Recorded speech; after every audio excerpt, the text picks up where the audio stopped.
وعلى آلك وأصحابك يا نور الله بلغ العلا بكماله كشف الدجى بجماله حسنت جميع خصاله صلوا عليه وآله.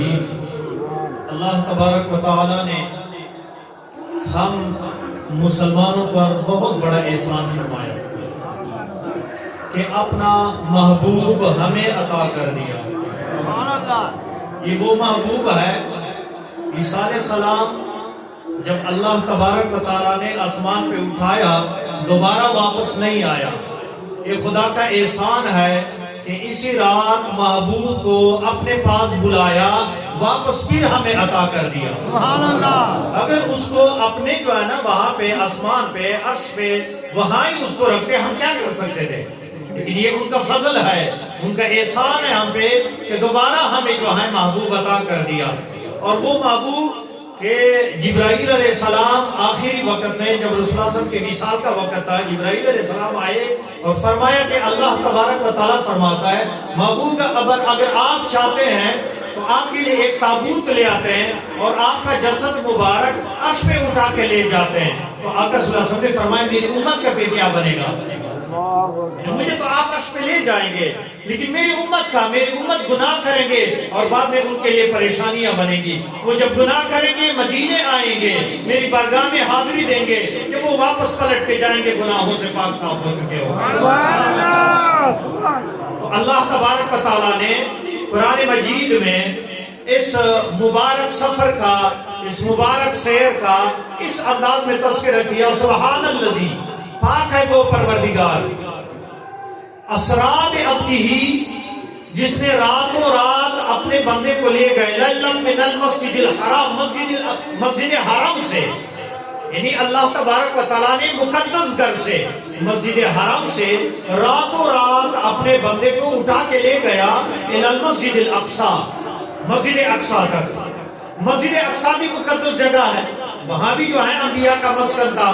تو اللہ تبارک و تعالیٰ نے ایک مسجد سے آقا صلی اللہ علیہ وسلم کو اٹھا کے دوسری مسجد میں لے گیا. الذی بارکنا حولہ, کہ وہ بیت المقدس جو ہے اس کے ارد گرد برکتیں ہی برکتیں ہیں. لنریہ من آیاتنا, اللہ تبارک و تعالیٰ فرماتے یہ اس لیے لے گیا تھا میں کہ اس کو میں اپنی نشانیاں دکھاؤں. تمام انبیاء نے اپنی امت کو اللہ تبارک و تعالیٰ کے بارے میں بتایا کہ اللہ ہے اور وہ وحدہ لا شریک ہے, لیکن کسی نبی نے یہ نہیں بتایا کہ میں دیکھ کے بتاتا ہوں. لیکن آقا صلی اللہ علیہ وسلم پر یہ احسان ہے, یہ فضل ہے کہ اس نے ان آنکھوں سے اپنے پروردگار کو دیکھ لیا.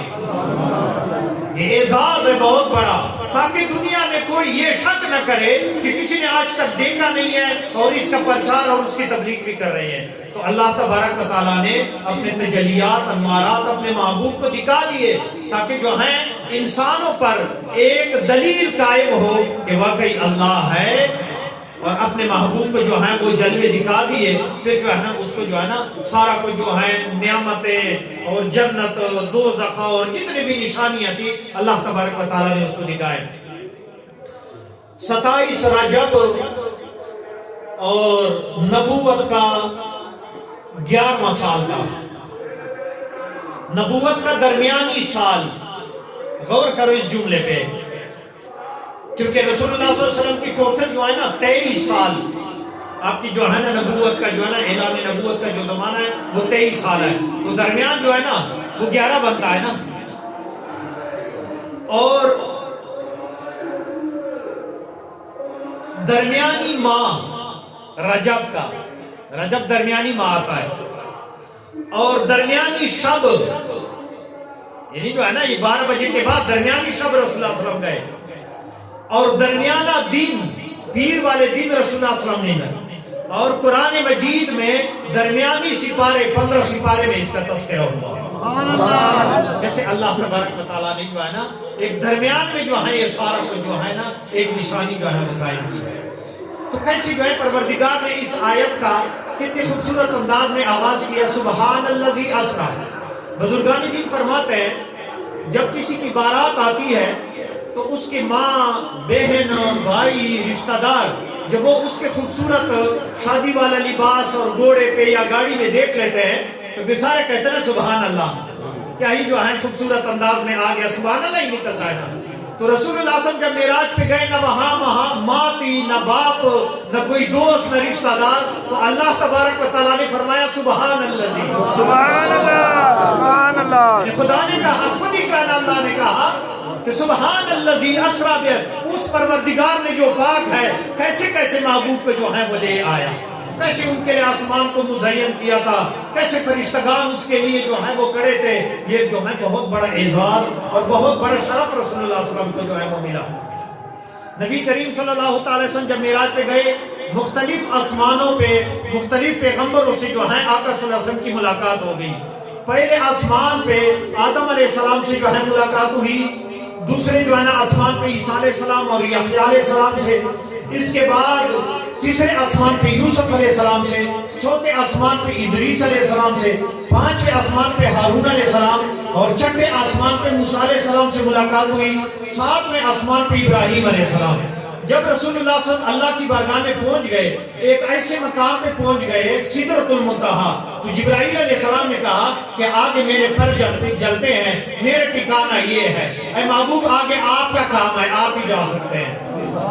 تو اللہ تبارک و تعالیٰ نے نیچے سے، تو بزرگان دین فرماتے ہیں کہ بوراک آیا تھا، بوراک ایک سواری ہے، اور بوراک برق سے نکلا ہے، برق کی جمع ہے بوراک، اور برق بجلی کی کتنی تیز سپیڈ ہے، تو بوراک جو بجلی کی جمع ہے تو اس کی کتنی سپیڈ ہوگی، یعنی جہاں بوراک قدم رکھتے تھے اور پھر اٹھا کے قدم، تو حد نگاہ کرتے ہیں، اگر ایک پلین میدان ہے اور بندہ نگاہ کرے تو اس کو زمین اور آسمان کے کنارے ملتے دیکھتے نظر آتے ہیں نا، تو بوراک کی قدم اس سے بھی زیادہ ہے۔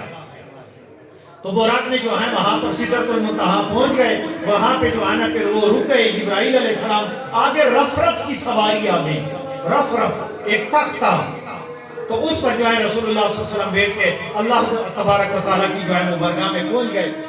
تو اللہ تبارک و تعالیٰ نے اپنی نشانیاں سکھائی، بہت لمبی باتیں ہیں، احادیث جو ہیں اس میں بھرے ہوئے ہیں۔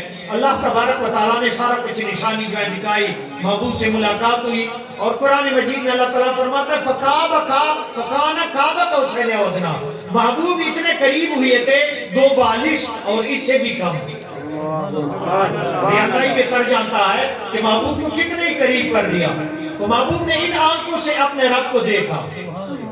کیا ہی کمال والا پروردگار ہے۔ میں کہتا ہوں صحابہ کتنے کمال والے تھے کہ جس نے نبی نے اپنے پروردگار کو دیکھا، صحابہ نے ان کو دیکھا، اور رسول اللہ نے فرمایا جس نے مجھے دیکھا اس نے میرے رب کو دیکھا، کہ ان آنکھوں نے اس پروردگار کو دیکھا تھا۔ تو جب ان آنکھوں کی زیارت کرتے تھے تو اس میں رب کی تجلیات ان کو نظر آتے تھے۔ نبی کریم صلی اللہ علیہ وآلہ وسلم نے صحابہ کرام کو معراج کے بارے میں بے شمار باتیں بتائیں کہ میں نے کیا کیا منظر دیکھے، کیسے کیسے دوزخ میں کیا کیا ملاحظہ فرمایا، اور جنت میں کیسے کیسے جو ہے وہ چیزیں دیکھی۔ واپسی پر جب آ رہے تھے تو اللہ تبارک و تعالیٰ نے ایک گفٹ دے دیا۔ میرا موضوع اس گفٹ پر ہے۔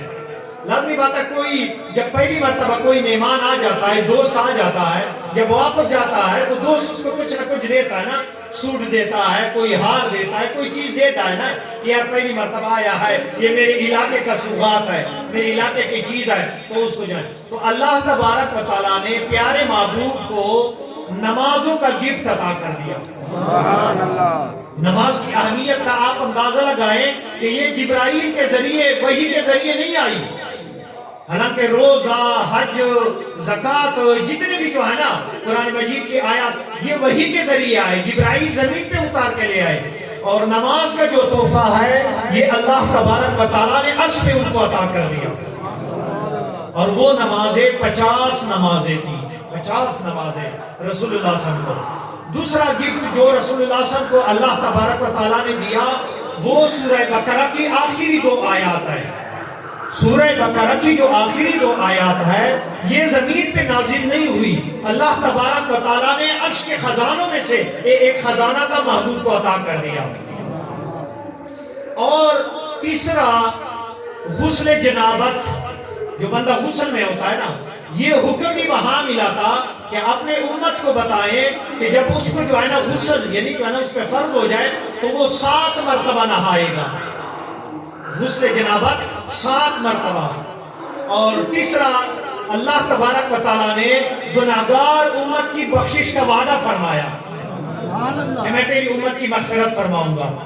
اور چوتھی جو ہے نا حقیقت معرفت یہ علوم اللہ تبارک و تعالیٰ نے عطا فرمائے. یہ چیزیں اللہ تبارک و تعالیٰ نے محبوب کو معراج میں عطا کر دی. جب رسول اللہ صلی اللہ علیہ وسلم کا گزر واپسی ہو رہا تھا, جب آ رہے تھے, جب چھٹے آسمان پہ پہنچے تو موسیٰ علیہ السلام نے روک دیا اور فرمایا کہ میں کلیم اللہ ہوں, کوئی طور پہ میرا جو ہے اللہ تبارک و تعالیٰ کے ساتھ ہم کلامی کا مجھے شرف حاصل ہے, آپ کو دیدار کا شرف حاصل ہے, کلام بھی کیا, دیدار بھی کیا, کیا گفٹ ملا ہے آپ کو, اللہ تبارک و تعالیٰ نے کیا تحفہ دیا. تو آقا صلی اللہ علیہ وسلم نے فرمایا کہ مجھے اللہ تبارک و تعالیٰ نے 50 نمازوں کا گفٹ دے دیا.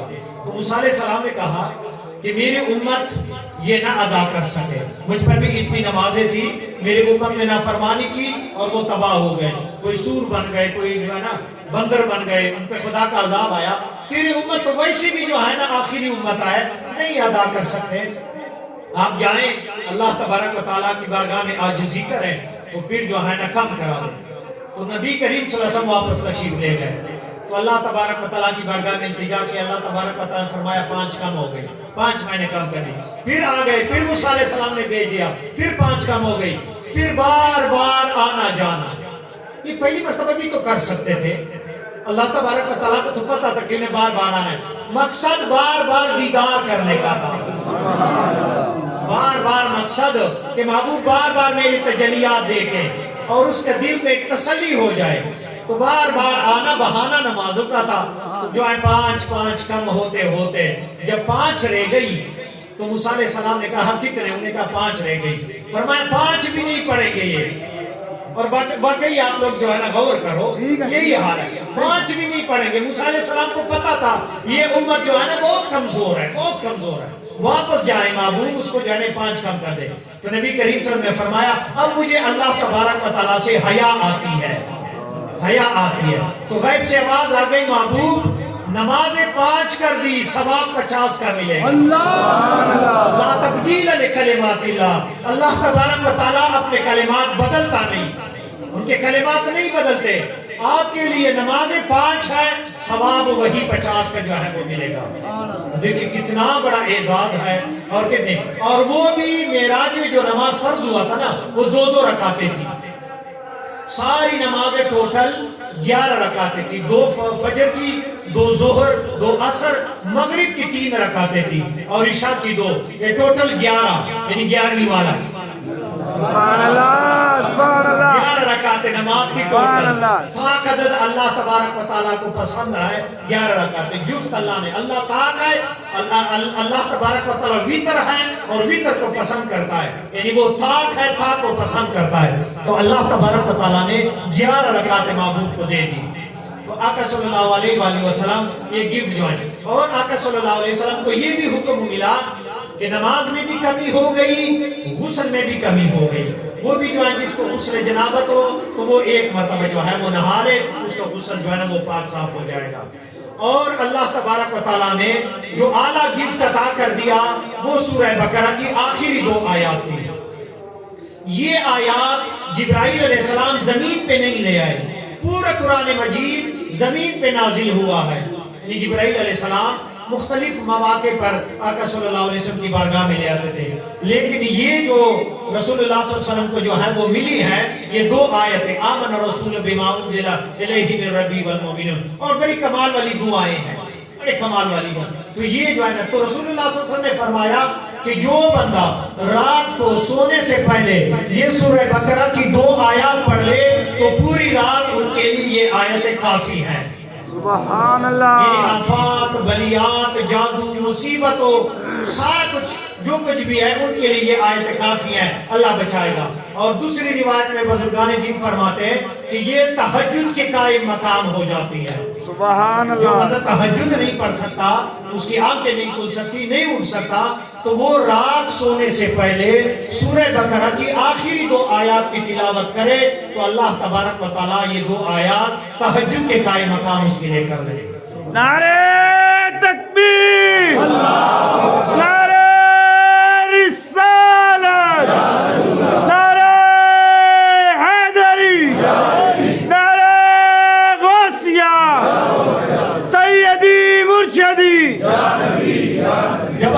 اللہ علیہ وسلم کو جب یہ نمازوں کا تحفہ عطا کر دیا گیا، پھر آقا صلی اللہ علیہ وسلم نے امت کو ایک حدیث عطا فرمائی. کمال کا جملہ ہے، مسلم شریف کی حدیث پاک ہے.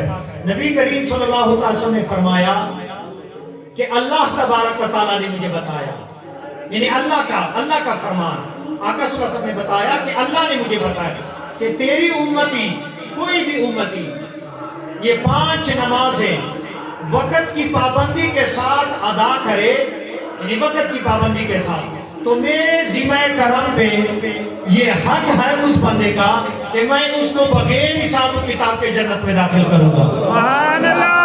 کتنی بڑی جو ہے نعمت ہے کہ جو بندہ وقت کی پابندی کے ساتھ یہ جو گفٹ معراج میں ملا ہے اس کی پاسداری کرے، اس گفٹ کی جو ہے نا اپنی جو ہے نا اس کا احترام کرے، اس کو اپنے اوپر بجا لائے، تو میرے ذمہ کرم پہ حق ہے کہ میں اس بندے کو بغیر حساب و کتاب کے جنت میں داخل کروں گا. سبحان اللہ. اور اللہ تبارک و تعالیٰ نے پورے قرآن مجید میں نماز کا 700 مرتبہ تذکرہ کیا.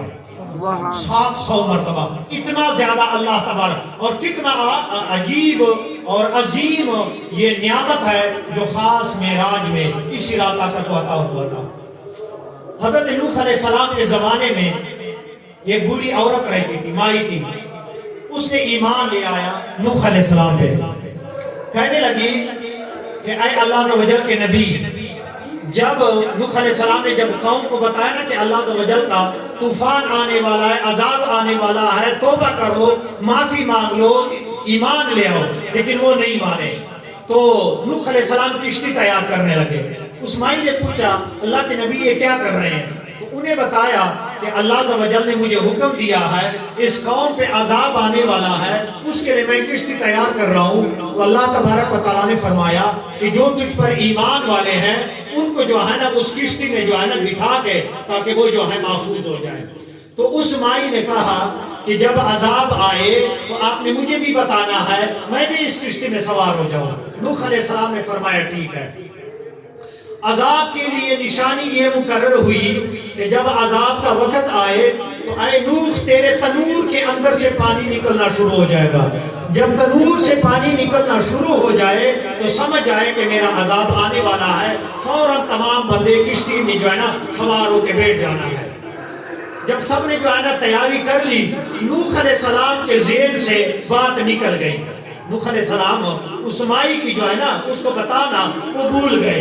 کشتی میں جو ہے وہ سوار ہو گئے تو طوفان آ گیا. طوفان نے اپنی تباہی مچائی، سارے لوگ غرق ہو گئے. جب نوح علیہ السلام کی کشتی جودی پہاڑ پہ ٹھہر گئی، طوفان ختم ہو گیا، تو نوح علیہ السلام کو اچانک خیال آیا کہ یار وہ مائی کو تو میں نے سواری نہیں کیا تھا، وہ تو غرق ہو گئی ہوگی، ختم ہو گئی ہوگی. وہ نوح علیہ السلام اس کی جھونپڑی کے پاس آیا. وہ مائی عبادت میں مشغول تھی، نماز پڑھ رہی تھی جو اس زمانے میں اس نبی کے طریقے پر وہ نماز میں جو ہے مشغول تھی. نوح علیہ السلام نے اس کو آواز دے دی. وہ مائی کہنے لگی کہ اللہ کے نبی کیا طوفان کا وقت آ گیا؟ طوفان کا وقت آ گیا. تو نوح علیہ السلام نے کہا نہیں مائی، آپ کو پتہ نہیں ہے طوفان تو تباہی مچاتا رہا، طوفان تو گزر گیا. اس نے کہا نہیں، میں نماز میں مشغول تھی، مجھے مطلقاً خبر تک بھی نہیں ہوئی. لیکن کتنا جائے وہ حدیث پاک کہ جو بندہ اس نماز کی، اس گفٹ کی، اس تحفے کی پاسداری کرے، پابندی کرے، تو اللہ تبارک و تعالیٰ کے ذمہ کرم پہ حق ہے وہ ان کو کبھی عذاب نہیں دے گا، بغیر حساب و کتاب جنت میں داخل کرے گا. جس طرح اس مائی نے اس نماز کی عبادت کی جو اس نبی پر حکم تھا عبادت کا، وہ اس میں مشغول تھی. عذاب آیا، گزر گیا، اس مائی کو پتہ تک بھی نہیں چلا.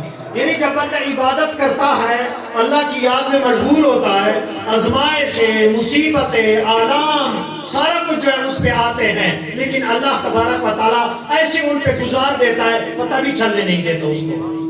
آزمائشیں آتی ہیں، مصیبتیں آتی ہیں، لیکن گزر جاتی ہیں. اس کے لیے اللہ تبارک و تعالیٰ آسانی کا راستہ نکال دیتا ہے. تو دیکھو اللہ تبارک و تعالیٰ نے کتنا عظیم تحفہ.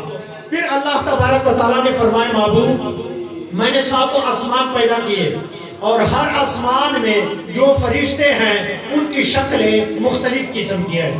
کچھ فرشتے قیام کی حالت میں، اس کی شکل ایسے ہے وہ جھک نہیں سکتے، کھڑے رہتے ہیں. کچھ فرشتے رکوع کی حالت میں ہیں، وہ ہمیشہ ہی قیامت تک رکوع میں رہیں گے۔ کچھ فرشتے جھکے ہوئے ہیں سجدے میں، اس کی شکل ایسی ہے وہ قیامت تک سر نہیں اٹھا سکتے۔ کچھ تشہد کی حالت میں بیٹھے ہیں، ان کی شکل ایسی ہے وہ کھڑے نہیں ہو سکتے۔ کچھ تلاوت میں مشغول ہیں، کچھ حمد و ثنا میں مشغول ہیں، کچھ رسول اللہ صلی اللہ علیہ وسلم پر درود پڑھنے میں مشغول ہیں۔ اللہ تبارک و تعالیٰ نے ان تمام فرشتوں کی عبادت ایک نماز کے اندر جمع کر دی۔ سبحان اللہ۔ اس نماز میں تلاوت بھی ہے، ثنا بھی ہے، سجود بھی ہے، رکوع بھی ہے، تشہد بھی ہے، درود بھی ہے، دعا بھی ہے، سارا کچھ اس میں اللہ عز و جل نے، تاکہ نمازی کو ہر آسمان کے فرشتوں کی عبادت میں سے حصہ مل جائے۔ کتنا بڑا جو ہے وہ گفٹ ہے کہ تمام فرشتے جو جو عبادت کرتے ہیں نماز کے اندر، اللہ تبارک و تعالیٰ نے تمام جو ہیں یہ عبادتوں کا ایک ایک حصہ شامل کیا ہے، اور جو ہے نا وہ سارے ثواب جو ہیں اس کو جو ہے وہ ثواب ملتا ہے۔ نبی کریم صلی اللہ تعالیٰ علیہ وآلہ وسلم نے فرمایا، حضرت عمر رضی اللہ عنہ فرماتے ہیں کہ جب کوئی بندہ کسی بادشاہ کا دروازہ ہمیشہ کھٹکھٹائے، ایک نہ ایک دن آئے گا دروازہ تو کھل جائے گا۔ یعنی نمازی جب اللہ کی بارگاہ میں بار بار حاضری دیتا ہے، ایک نہ ایک دن تو اس کی رحمت اس کی طرف متوجہ ہو جاتی ہے اور بندے کی مغفرت ہو جاتا ہے۔ اور آقا صلی اللہ علیہ وسلم نے فرمایا، قیامت کے دن اگر نمازی کسی گناہ کی وجہ سے پکڑا جائے تو پورے وجود کو آگ لگ جائے گی، لیکن اعضائے سجود یعنی ہاتھ، گھٹنے، پاؤں اور یہ چہرہ، اس کو دوزخ کی آگ نہیں جلائے گی۔ اللہ تبارک و تعالیٰ کو سجدہ اتنا پسند ہے کہ جو بندہ سجدہ لگاتا ہے نا بار بار، تو اگر کسی گناہ کی وجہ سے اس کو جو ہے پکڑ بھی ہو جائے تو اعضائے سجود جو ہے نا جس پر سجدہ لگاتے ہیں ان کو آگ نہیں لگے گی، کہ اللہ تبارک و تعالیٰ کو سجدہ بہت پسند ہے۔ اور ایک بزرگ نے بڑی خوبصورت بات کی ہے، فرماتے ہیں کہ سٹیمپ جو ہوتا ہے نا، سٹیمپ اس میں ہمیشہ الٹی لکھائی ہوتی ہے۔ سٹیمپ جو ہوتا ہے نا اس میں لکھائی الٹی ہوتی ہے، جب بندہ لگاتا ہے سیدھا لگ جاتا ہے، دیکھا ہوگا۔ تو انسان کا مقدر سٹیمپ جو ہے وہ یہ ہے، اگر اس کو سیدھا کرنا ہے، مقدر کو سیدھا کرنا ہے تو اس کو نمازوں کے ذریعے سیدھا کرو، سجدوں کے ذریعے سیدھا کرو۔ جب یہ سٹیپ زمین پہ لگے گا تو سیدھا ہوگا تیرا مقدر۔ اگر آپ 24 گھنٹے میں اللہ کے لیے سجدہ نہیں لگا سکتے تو پھر آپ تو مجرم ہے نا، کہ اس نے کروڑوں کا وجود دے دیا، گردے دے کے، جگر دے کے، آنکھیں دے کے، دانت دے کے، کتنی ہزاروں نعمتیں۔ اللہ تعالیٰ فرماتا ہے وہ قرآن مجید میں کہ وَإِن تَعُدُّوا نِعْمَتَ اللَّهِ لَا تُحْصُوهَا، اگر تو میری نعمتوں کو گننا چاہے گن نہیں سکتا۔ میں نے اتنی نعمتیں تم پر جو ہے نا، اتنے جو ہے احسانات کیے۔ یہ آکسیجن فری کا رہا ہے، دانت اگر خراب ہو جائے تو ڈاکٹر نے فری نہیں لگانے، آنکھ خراب ہو جائے آپریشن فری نہیں ہوتا، گردے خراب ہو جائے واش فری نہیں ہوتے، جگر خراب ہو جائے تو پھر فری نہیں ہے۔ اگر ایک بندہ 60 سالہ 70 سالہ یہ سارا وجود استعمال کرے اور پھر بھی اللہ تعالیٰ کے سامنے سجدہ نہ لگائے تو قیامت کے دن پوچھا جائے گا ثم لتسألن یومئذ عن النعیم، قیامت کے دن جب ہر نعمت کے بارے میں تم سے حساب لیا جائے گا تو بہت جو ہے بھاری وقت ہوگا، بہت مشکل وقت ہوگا۔ تو اللہ تبارک و تعالیٰ نے یہ گفٹ ہمیں عطا کر دیا۔ معراج شریف ایک بہت بڑا رسول اللہ صلی اللہ علیہ وسلم کا معجزہ ہے۔ انگریزوں نے اور بے شمار لوگوں نے جو ہے ان کا انکار کیا ہے بے شمار کتابوں میں، اور ابھی بھی ان پر کتابیں لکھ رہے ہیں کہ یہ جو ہے ایسے نہیں ہو سکتا، کیسے ہو سکتا ہے۔ مفتی امین صاحب نے ایک واقعہ بتایا تھا، میری خود ان سے ملاقات ہوئی تھی۔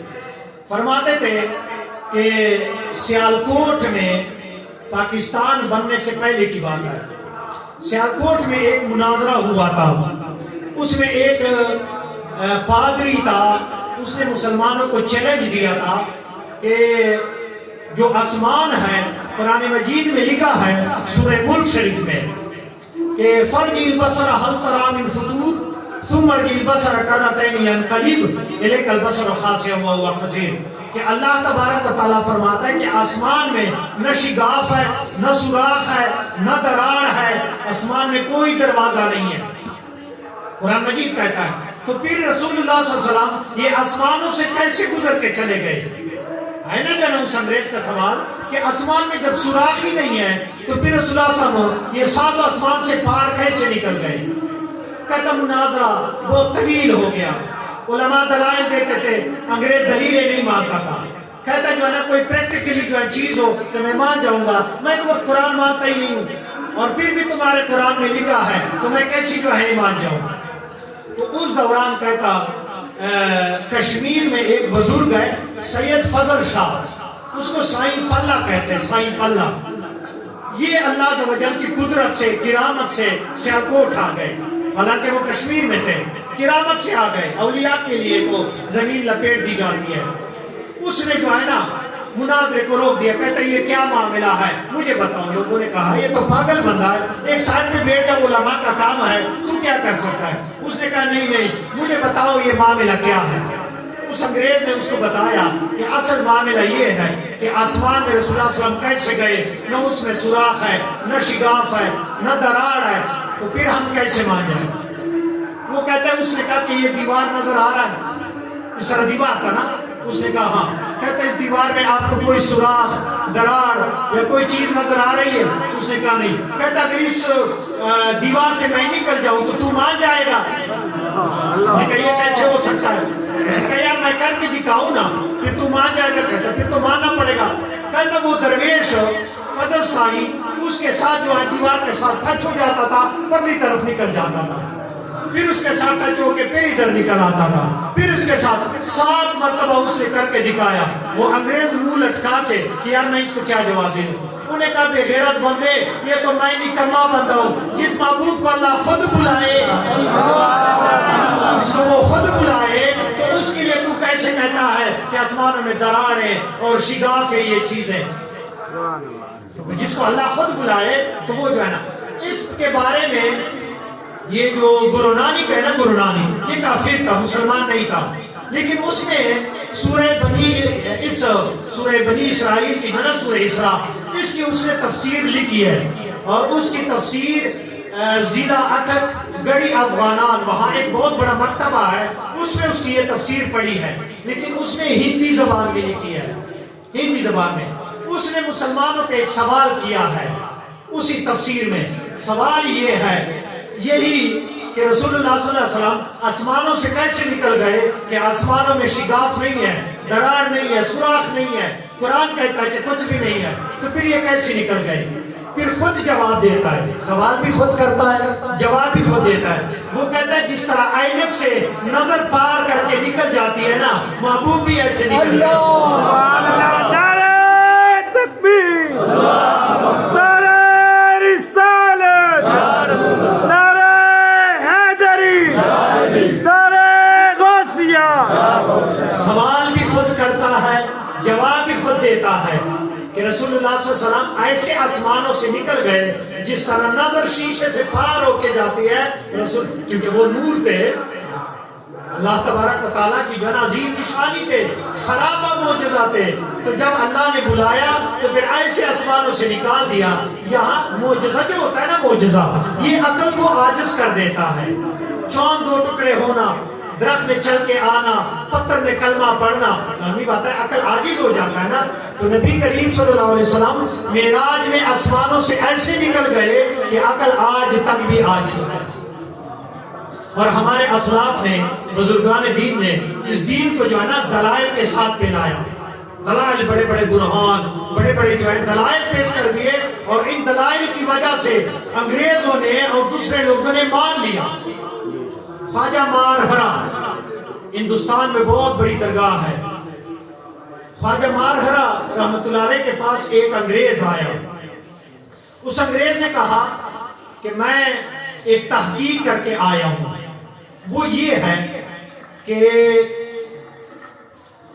آسمانوں میں جب بندہ جاتا ہے نا فضا میں، تو جب خلا میں سے گزر جاتا ہے تو ایک ٹھکانہ ایسے ہے، ایک جگہ ایسے ہے جس کو کہتا ہے کرۂ زمہریر، یعنی کرۂ جو زمہریر ہے وہاں سے جب بندہ گزرتا ہے نا جم جاتا ہے، برف ہے، یعنی ایسے ٹھنڈ جو ہے جگہ ہے۔ پھر اس کے بعد کرۂ نار ہے، آگ ہے، کہ اگر کرۂ زمہریر سے بندہ نکل جاتا ہے تو کرۂ نار پہ جب پہنچ جاتا ہے نا وہ جل جاتا ہے۔ اور یہ سائنس کی تحقیقات بالکل سچی ہے کہ اللہ تبارک و تعالیٰ تو نے کہا کہ یہ مجھے بتائے کہ رسول اللہ صلی اللہ علیہ وسلم گئے، وہ جمے بھی نہیں جلے بھی نہیں، یہ ہم مانتے نہیں ہیں، وہ کیسے گئے؟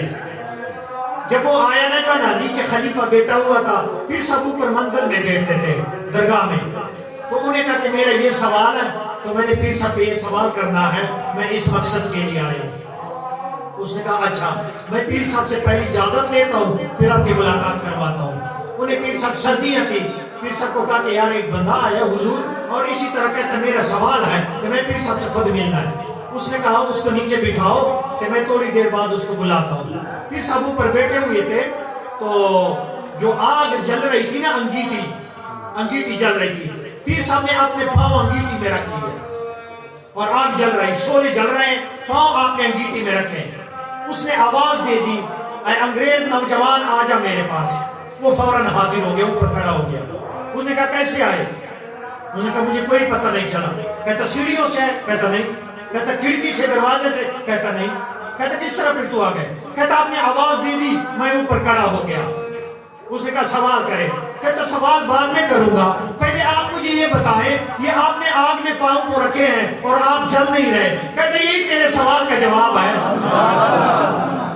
جب میرے پاؤں اس آگ میں نہیں جل رہے تو کیسے سوال کرتا ہے کہ کرۂ نار اور کرۂ زمہریر سے محبوب گزر گیا وہ کیوں نہیں جلا؟ جب اللہ نے اس کو بلایا ہے تو وہ جلائے جمائے کیسے؟ جب میرے پاؤں نہیں جلتے اس آگ میں تو محبوب کے کیسے جل سکتے ہیں؟ وہ تو سراپا معجزہ تھا۔ اس انگریز نے کہا مجھے کلمہ پڑھا دے۔ اسلام واقعی دلائل سے ہی کامیاب ہوا ہے۔ اسلام جو پھیلا ہے نا اولیاء نے دلائل ہی پر ایسے دلائل پیش کیے کہ انہوں نے جو ہے وہ مان لیا۔ بڑے بڑے جو ہے نا یہ اسلام ایسے نہیں پھیلا۔ رسول اللہ صلی اللہ علیہ وسلم نے معجزات کے ذریعے لوگوں کو قائل کیا، شام کو 2 ٹکڑے کیے، درختوں نے چھل کے کلمہ پڑھا، پتھروں نے کلمہ پڑھا۔ آخر عقل حیران ہو جاتا ہے نا کہ یہ بے جان چیزیں جب اس کو نبی مانتا ہے تو پھر بندہ مجبور ہو جاتا ہے۔ پرانا واقعہ ہے داتاسا کے زمانے کا، جب محمود غزنوی بار بار ہندوستان پہ حملے کر رہے تھے نا ہندوستان پہ، تو ہندو بڑے تنگ ہو گئے مسلمانوں سے۔ انہوں نے آپس میں مشورہ کیا کہ یار ہم جادو کے ذریعے مسلمانوں کو ہندو مذہب کی طرف قائل کیوں نہ کریں؟ انہوں نے کہا ٹھیک ہے۔ ایک بہت بڑا جادوگر انہوں نے افغانستان بھیج دیا محمود غزنوی کے پاس۔ جادوگر آیا، جادوگر چمڑا بچھا دیتا تھا، چمڑے کے اوپر بیٹھ کے کوئی پڑھائی کر دیتا تھا تو ہوا میں اڑ جاتا تھا، تو آواز دیتا تھا اگر کوئی مسلمان ہے تو ہوا میں آ کے مجھ سے گفتگو کرے۔ تو سارے لوگ پریشان، یار یہ کیا معاملہ ہے؟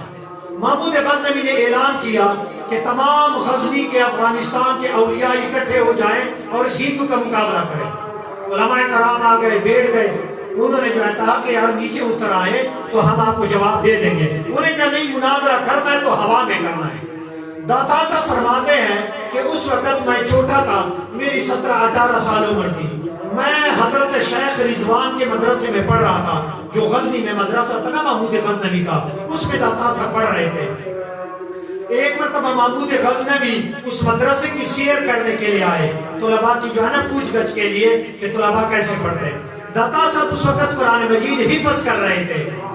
جب شیخ محمود غزنوی داخل ہوئے، بادشاہ تھا، تو سارے لوگ ان کے لیے کھڑے ہو گئے، لیکن جو محمود غزنوی جو داتا صاحب تھے نا وہ قرآن مجید پڑھنے میں مشغول تھے، تو اس کو پتہ نہیں چلا کہ محمود غزنوی بادشاہ آیا ہے۔ وہ سارے کھڑے ہیں، وہ تلاوت میں مشغول ہے۔ بادشاہ بھی دیکھ رہا ہے کہ یہ بچہ کیوں نہیں کھڑا ہوا۔ اب استاد اس کو آواز بھی نہیں دے سکتا کہ علی، داتا صاحب کا نام علی تھا، علی کھڑے ہو، جب بادشاہ آ گیا اچانک داتا صاحب کی نگاہ پڑ گئی۔ جب نگاہ پڑ گئی نا سارے کھڑے تھے تو یہ بھی کھڑا ہو گیا۔ تو محمود غزنوی نے پوچھا اے بچے تو پہلے کیوں کھڑا نہیں ہوا؟ فرمایا میں مشاہدہ حق میں مشغول تھا۔ خدا کا کلام پڑھ رہا تھا اور خدا کے کلام میں ایسا مشغول تھا کہ میں نے اس بادشاہ کو دیکھا تھا، اس بادشاہ کو نہیں دیکھا تھا۔ میں اس بادشاہ کے کلام میں مشغول تھا، یہ بادشاہ میرے سامنے کھڑا تھا، میں نے دیکھا نہیں تھا۔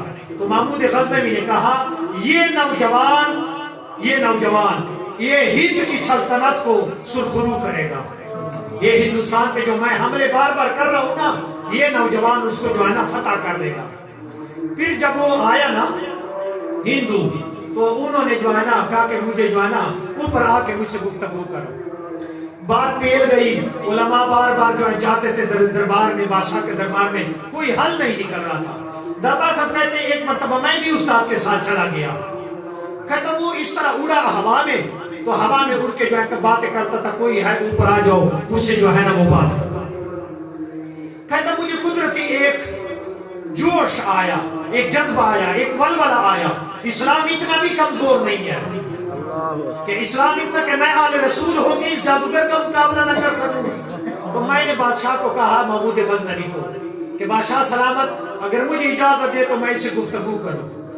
اس نے کہا بچے آپ چھوٹے ہیں، یہ علماء کرام اگر اجازت دے یا بات کریں تب بات بنے گی یا نہیں۔ تو بادشاہ نے پوچھا کہ یہ تم لوگ خاموش ہو، یہ بچہ کہہ رہا ہے کہ میں مقابلہ کر سکتا ہوں، کہ وہ اولیاء تھے، انہیں دیکھ لیا کہ آل رسول ہے مقابلہ کرے گا، انہوں نے کہا ٹھیک ہے ہماری طرف سے اجازت ہے یہ نوجوان کو۔ بادشاہ نے کہا اس ہندو کو کہ یہ لڑکا جو ہے آپ سے مقابلے کے لیے تیار ہے۔ اس نے کہا یہ جتنے بھی مولوی ہیں یہ ہار گئے؟ انہوں نے کہا ہارے نہیں ہیں، ہمارا بچہ تمہیں بتائے گا کہ اسلام کتنا مضبوط ہے، پہلے بچے کے ساتھ مقابلہ کرے، علماء بعد میں آپ کے ساتھ بات کرے گا۔ تو اس ہندو نے کہا نوجوان بتا کیا کر سکتا ہے تو؟ انہوں نے کہا جو ہے نا آپ نے سوال کرنا ہے، میں جواب دینا ہے۔ اس نے کہا اچھا پھر میں کہیں جانے لگا ہوں تو آپ نے مجھے بتانا ہے کہ میں کدھر جا رہا ہوں۔ انہوں نے کہا جا تو چلا جا۔ وہ ہوا میں اڑا، وہی ہندو، اور غائب ہو گیا۔ سارے لوگ حیران ہو گئے کہ لڑکا تو ادھر بیٹھا ہوا ہے، وہ بندہ کدھر غائب ہو گیا۔ کچھ عرصے بعد 2 منٹ گزر گئے، 10 منٹ، آدھا گھنٹہ تھا، جتنا وقت گزر گیا وہ پھر آ گیا اور آ کے بیٹھ گیا۔ اور اس ہندو نے کہا اے بچے بتا میں کہاں گیا تھا؟ اس نے کہا آپ سرادیپ سری لنکا گئے تھے۔ داتا صاحب نے فوراً جواب دیا آپ سری لنکا گئے تھے، اور جس جگہ پہ آپ اتر گئے تھے وہاں سبز مرچوں کی زمین تھی اور اس کے دائیں طرف سفید ہاتھی کھڑے تھے، بتا تو وہاں اترے تھے کہ نہیں؟ اس نے کہا تم نے سچ کہا، میں وہاں اترا تھا۔ اور دیکھے جادو کا کمال کہ افغانستان سے پلک جھپکنے میں جادو کے ذریعے سری لنکا پہنچ گئے۔ مغلات ہوں گے، جنات ہوں گے جو اس کو اٹھا کے لے گئے اور پھر وہاں آئے، اور داتا صاحب ادھر بیٹھے ہوئے ہیں، نگاہ ولی میں وہ تاثیر دیکھی، نگاہ دے کے یہاں بیٹھا ہوا ہے اور اس نے وہاں اس پہ نگاہ کر رہا تھا، اس کا پیچھا کر رہا تھا کہ کدھر جا رہا ہے، کہاں اتر رہا ہے۔ خیر تو محمود غزنوی نے کہا کہ آپ لوگوں نے تو آپس میں باتیں کی۔ اس نے کہا ٹھیک ہے، تو نے بھی کہا ٹھیک ہے، میں کیسے مان جاؤں؟ مجھے بھی تو منواؤ نا، پتہ نہیں یہ جھوٹ بول رہا ہے یا سچ، آپ کا بھی پتہ نہیں سچ بول رہا ہے یا جھوٹ۔ آپ نے کہا سری لنکا گئے، وہ کہتا ہاں میں گیا، تو میں کیسے مان جاؤں؟ داتا صاحب نے اپنے آستین میں ہاتھ ڈال دیا اور آستین سے سبز مرچ نکالے، فرمایا بادشاہ سلامت یہ سری لنکا کا مرچ ہے، افغانستان میں یہ مرچ نہیں ہوتے۔ کرامت دیکھے کہ یہاں بیٹھا ہوا تھا اور اس نے سری لنکا جو ہے نا بغل میں ہاتھ کر کے، تو جو بغل میں ہاتھ ڈال کے سری لنکا سے مرچ لے آ سکتا ہے، تو جس کا کلمہ پڑا ہے وہ نبی آسمانوں پہ نہیں جا سکتا۔ انہوں نے کہا کہ یہ میں سری لنکا سے یہ مرچ لے آیا ہوں، آپ چیک کرا لیں، یہ جو ہے افغانستان کا مرچ نہیں ہے۔ وہ سب نے گواہی دے دی کہ واقعی یہ تو جو ہے نا، لیکن یہ یہاں بیٹھا ہوا ہاتھ بغل میں ڈال دیا، مرچ وہاں سے اٹھا کے لے آئی۔ وہ ہندو خاموش ہو گیا کہ اس بچے کا میں مقابلہ نہیں کر سکتا۔ تو داتا صاحب نے کہا اب تو میری باری ہے نا؟ انہوں نے کہا ہاں تیری باری ہے۔ اس نے کہا میں اب عالم بالا عرش کی طرف سیر کرنے کے لیے جا رہا ہوں، چل تو میرا پیچھا کرے۔ وہ جادوگر نے کہا آسمان پہ جادو نہیں چلتا، نہ ہم اوپر جا سکتے ہیں، یہ میرا بس نہیں ہے، ہم زمین پہ گھوم پھر سکتے ہیں، آسمانوں پہ پرواز ہماری نہیں۔ تو داتا صاحب نے کہا ہاتھ مجھے دے دے، آج میں اوپر کی بھی سیر کراؤں۔ اس نے کہا وہ کس طرح؟ کہتا پہلے کلمہ پڑھے لا الہ الا اللہ محمد رسول اللہ۔ وسلم. انہوں نے کہا پہلے کلمہ پڑھے پھر ہاتھ میرے ہاتھ میں دے تو میں تجھے عالم بالا کی سیر کراؤں, آپ کو اوپر کی سیر کراؤں.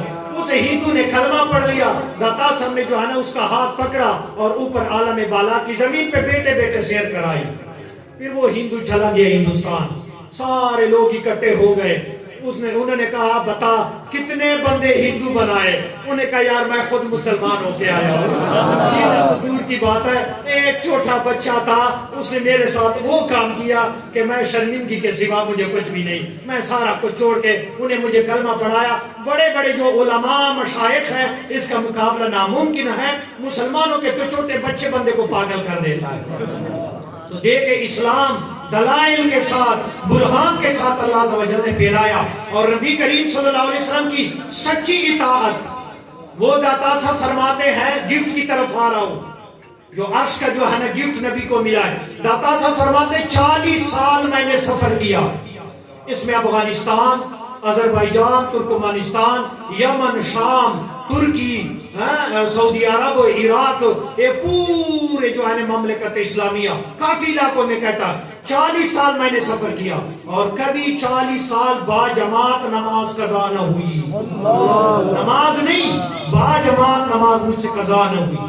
تو جس کی 40 سال سفر کے دوران, وہ کہتے جمعہ کے لیے کسی قصبے میں جاتا تھا, تو اگر ان کی 40 سال با جماعت نماز قضا نہ ہو تو پھر وہ ایسے مقابلے تو کر سکتا ہے نا, اسلام دلائل تو وہ پیش کر سکتا ہے نا. تو نبی کریم صلی اللہ علیہ وسلم کی کامل اطاعت جس نے کی, رسول اللہ صلی اللہ علیہ وسلم کی سنتوں پر مر مٹ گیا, پھر اللہ تبارک و تعالیٰ نے اس امت کے لیے ایک دلیل, ایک برہان بنا دیا. لوگوں نے ان سے فیض لے لیا. آج دیکھ رہے ہو نا داتا صاحب سے کہ کیسے لوگ فیض یافتہ ہیں.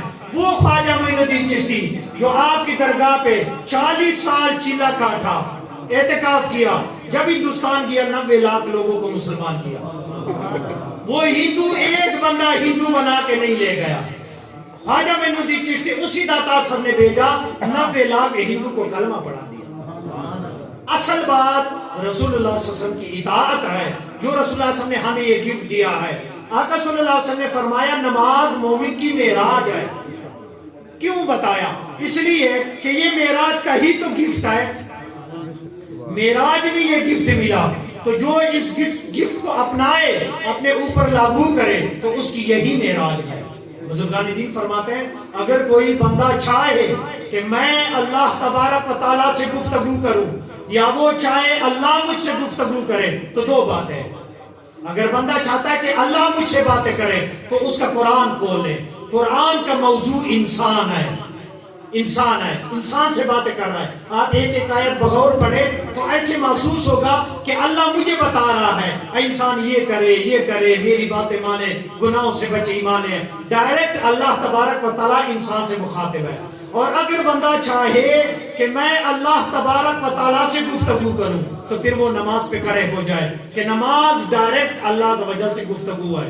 سبحانک اللہم و بحمدک و تبارک اسمک, ہاتھ باندھ کے بندہ کھڑا ہوتا ہے, پھر اپنے رب کے سامنے جھکتا ہے, پھر سجدہ لگاتا ہے, پھر اس کے سامنے تحیات پڑھتا ہے, درود پڑھتا ہے, دعا اللہ سے مانگتا ہے. وہ ڈائریکٹ اللہ عز و جل سے ہم کلامی کا شرف نماز کے ذریعے مل جاتا ہے. یعنی نماز جس طرح رسول اللہ صلی اللہ علیہ وسلم کا معراج نماز اس کو مل گیا تھا معراج میں, اسی طرح جو بندہ نماز باقاعدگی کے ساتھ ادا کرتا ہے تو نماز ہی اس کی معراج ہے, نماز اس کی معراج ہے. تو کوشش کرو یہ متبرک راتیں, ٹھیک ہے نا, یہ جو ہے آج چاہیے کہ ہر بندہ اللہ عز و جل سے یہ عہد کرے کہ اللہ اس رات تو نے یہ گفٹ عطا کر دیا تھا, آج کے بعد میں نماز قضا نہیں کروں گا, نماز قضا نہیں کروں گا.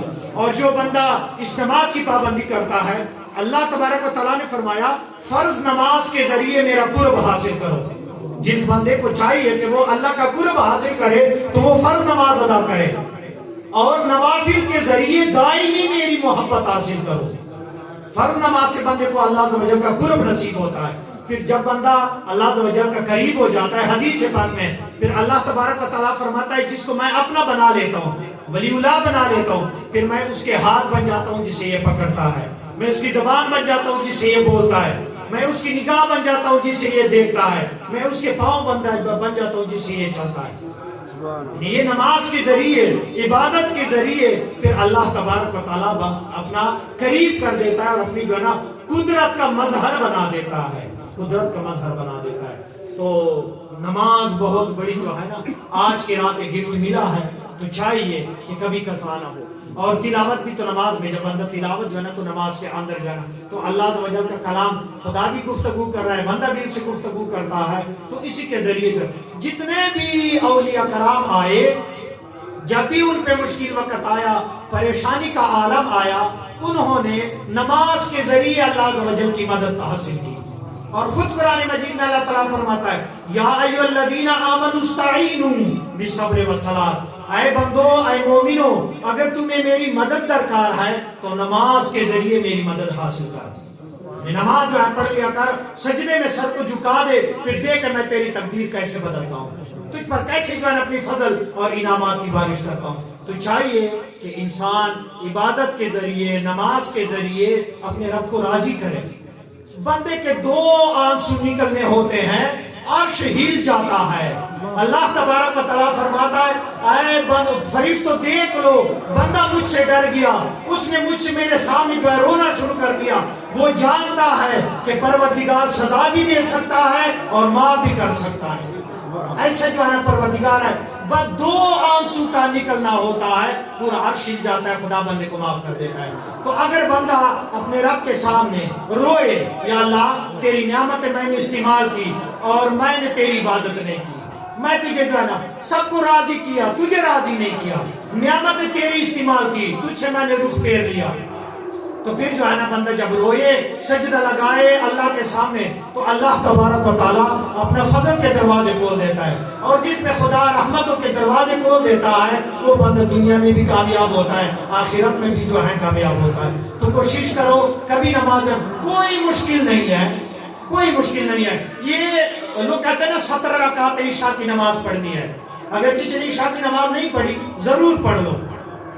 محفلوں کا مقصد یہ نہیں ہوتا کہ آئے باتیں سن لی اور پھر گھر کو چلے گئے، شاہ صاحب نے بہت اچھا تقریر کیا، نہیں نہیں، تقریر پر نہیں ہے، تقریر کو اپنے اوپر لاگو کرنا ہے۔ عشاء کی نماز 17 رکعتیں نہیں ہے، عشاء کی ٹوٹل جو نماز ہے وہ 9 رکعتیں ہیں، 4 فرض ہیں، 2 سنتیں ہیں، 3 وتر ہیں، سمجھ آ گئی نا؟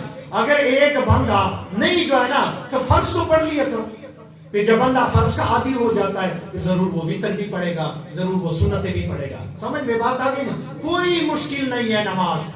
اور دیکھیں جو ہے نا زیادہ سے زیادہ آپ کا ٹائم جو ہے نا پوری نمازوں پہ 24 گھنٹوں میں اکٹھے کرے تو 1 گھنٹہ لگتا ہے، 1 گھنٹہ بندے کی جو ہے نا وہ لگتا ہے نماز پہ جانا۔ تو اگر آپ 24 گھنٹے اللہ عز و جل کی نعمتیں کھا کے 1 گھنٹہ اللہ کو نہیں دے سکتے تو پھر آپ اپنے حساب خود لگائیں، آپ مجرم ہیں، مجرم ہیں کہ اللہ تبارک و تعالیٰ نے اتنی نعمتیں، اتنے احسانات تجھ پہ کیے اور اس کے باوجود تو اس کے لیے سجدہ نہیں لگا سکتا۔ اگر خدا تعالیٰ تجھ سے آنکھیں لے لے، زبان بند ہو جائے، فالج ہو جائے، کچھ بھی ہو جائے، کیا کر سکے گا؟ پھر تو پڑا ہی رہے گا نا۔ تو اگر اللہ عز و جل کے اتنے انعامات، احسانات، تو پھر چاہیے کہ اس کی جو ہے نا گھر کا رخ کرے، اس کے سامنے جو ہے سجدہ ریز ہو جائے۔ جو بندہ جھک جاتا ہے وہ سر بلند ہو جاتا ہے، جو جھکتا نہیں ہے وہ ہمیشہ کے لیے جو ہے نا ختم ہو جاتا ہے۔ نعرے تکبیر، نعرے رسالت، نعرے حیدری، نعرے غوثیہ، سیدی مرشدی، سیدی مرشدی۔ دوسری جو اللہ تبارک و تعالیٰ نے یہ سورہ بقرہ کی جو آخری 2 آیات نازل فرمائی ہیں، اس کو ہر بندے کو چاہیے کہ وہ یاد کرے اور رات کو سونے سے پہلے اس کو 1 مرتبہ پڑھ لیا کرے۔ ایک تو آفات، بلیات، جادو، ان چیزوں سے محفوظ ہوگا، اور دوسرا اس کو تہجد کا ثواب بھی ملے گا۔ کوئی مشکل نہیں، آج کل موبائل کا دور ہے، موبائل میں بندہ جو ہے نا وہ کور کرے، رات کے وقت جب سونا ہو تو اس کو 1 مرتبہ پڑھ لے، زیادہ سے زیادہ 1 منٹ لگتا ہے۔ اگر 1 منٹ آپ نہیں دے سکتے اللہ کو تو زیادتی ہے نا۔ صحابہ کرام تو پوری رات جو ہے نا تلاوت کر کے جو ہے نا، بڑے بڑے اولیاء کرام، یہ جو کلندر ہوتا ہے نا، کلندر پوری رات قرآن مجید ختم کر کے سوتا ہے، کلندر ایسے نہیں بات۔ بڑے بڑے اولیاء کرام جو ہیں پوری رات عبادت کرتے تھے، بہت کم جو ہیں وہ سوتے تھے۔ تو اگر آپ پوری رات سوتے رہیں تو کم از کم جو ہے نا سونے سے پہلے اللہ تعالیٰ کا کلام پڑھیں. اور یہ اللہ تبارک و تعالیٰ نے اسی رات رسول اللہ صلی اللہ علیہ وسلم کو یہ گفٹ عطا کر دیا. تو دیکھیں آقا صلی اللہ علیہ وسلم کے کروڑ احسانات ہیں ہم پہ. اللہ تبارک و تعالیٰ کے تو احسانات ہیں, رسول اللہ صلی اللہ علیہ وسلم کے احسانات بھی ہیں. اور جب آپ رسول اللہ صلی اللہ علیہ وسلم کی اس عظیم گفٹ کی عزت نہ کریں, اپنے اوپر لاگو نہ کریں, تو پھر جو ہے نا قیامت کے دن سب سے پہلے نماز کے بارے میں پوچھا جائے گا. تو جب پہلے حساب میں پہلے سوال میں آپ فیل ہو گئے بعد میں, اور واقعی جس بندے کی نماز قائم نہیں ہوتی نا, وہ بندہ تلاوت کیسے کرے, وہ درود کب پڑھے گا, وہ ذکر کب کرے گا. نماز کے ذریعے ہی تو وہ جو ہے نا عبادتوں کی طرف متوجہ ہوتا ہے نا. تو کوشش کرو کہ نماز کبھی قضا نہ ہو. جب نمازوں کا پابند ہو گئے تو آپ کا ذکر بھی ہے, تلاوت بھی ہے, سمجھ آ گئی نا, والدین کے لیے دعا بھی ہو جاتا ہے, مشائخ کی صحبت کا بھی مزہ آپ کو آئے گا. تو یہ گفٹ جو اس رات رسول اللہ صلی اللہ علیہ وسلم کو ملا ہے, اس کو ضرور اپنے اوپر لاگو کرو. کبھی قضا نہ ہو, کبھی قضا نہ ہو. اللہ عز و جل معاف کرنے والا ہے جو آپ سے غلطیاں کوتاہیاں ہو چکی ہیں. لیکن آئندہ کے لیے بندہ یہ عہد کرے, یا اللہ میں تیرے سامنے سجدہ لگاؤں گا, میں تجھے راضی کروں گا. ایک مرتبہ اللہ سے بھی دوستی کر کے دکھاؤ, دیکھو نا یار, ایک مرتبہ سجدہ لگا کے بھی تو دیکھ لو نا تیرا مقدر کیسے سیدھا ہوتا ہے. سمجھ میں بات آ گئی نا. یہ شادی تو دعا دیتا ہے, تعویذ کے لیے بھی آ جاتا ہے, سارا کچھ جو ہے نا ٹھیک ہے, لیکن نہ میں نے آنکھیں دی ہیں, نہ میں نے دان دی ہے, نہ میں نے زبان دی ہے, نہ میں نے وجود دیا ہے. اگر یہ اس نے دیا ہے تو پھر حق بھی اسی کا ہے, شکر بھی اسی کا ہے, عبادت بھی اسی کا کرے, تو پھر ہماری بھی دعائیں تیرے حق میں قبول کرے گا اور سارے راستے تم پر جو ہے نا وہ کھل جائے گا. اللہ تبارک و تعالیٰ سے دعا ہے عمل کرنے کی توفیق عطا فرمائے. ہمارے البلاغ المبین.